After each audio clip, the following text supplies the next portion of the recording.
And my mom used to run a dairy, so she's like ecstatic that I'm doing this kind of stuff. She's like, oh, making cheese is easy. I'll show you.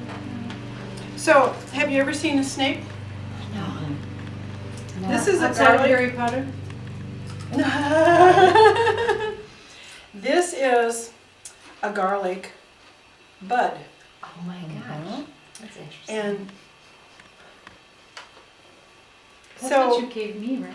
You gave me a bunch. So whenever the bud comes out, this comes out as a straight stalk and it makes a curl, and then you get the formation of the bud, or the flower bud. And you can cut it before it uncurls itself and becomes a flower head. Or you can, let it go. Then whenever you get a flower bud, you know how you make a flower, and then the flower puts out seeds. The seeds are garlic seeds.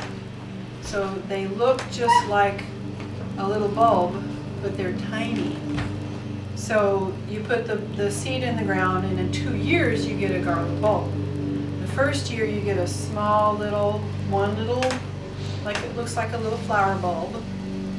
And you might get a little flower on the top, but the second year is when you really harvest the garlic, and then you're going to get several bulbs around it, just like any other bulb. In the bottom, right? Mm-hmm. And that's in the ground. So you can get a flower off in a couple of years, though.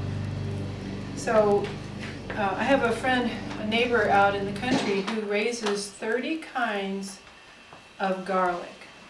Wow. He's a garlic farmer. He has like 7 acres, and only a portion of it.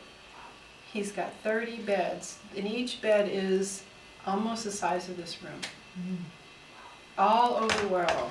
He has big ones. Healthiest heart ever. Oh, he's an ordained minister, chaplain, and retired from construction, and we're going to work together. Because I don't have the room that he has, so if I need to grow something he has room for, then we're going to.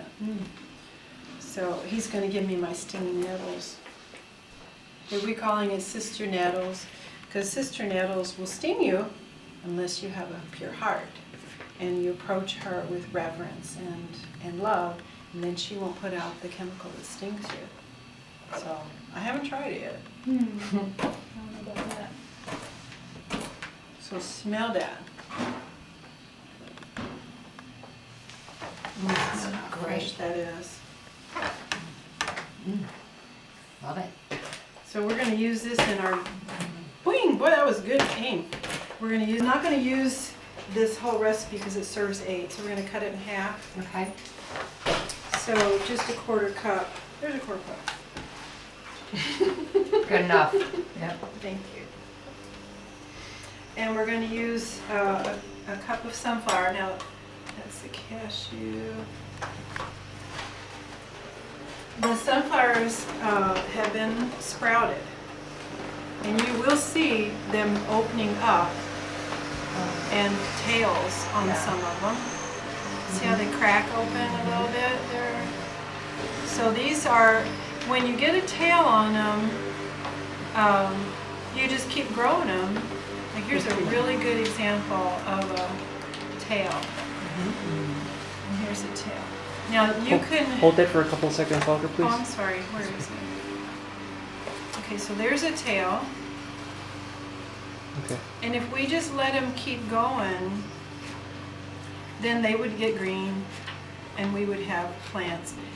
Sunflower shoots are really good for you because they're green.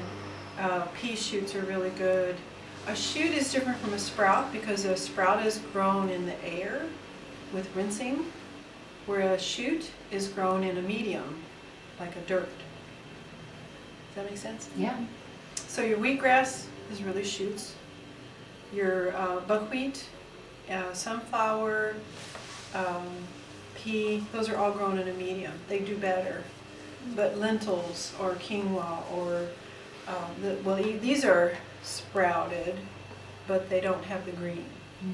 So when you're getting green, you get either through sprouting or for shoots.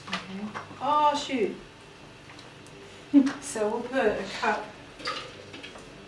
of sunflower.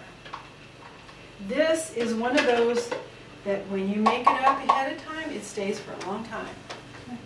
So you can make up a big batch, Like what's a long time? a week or so. Okay. You said it's in here? On page 51.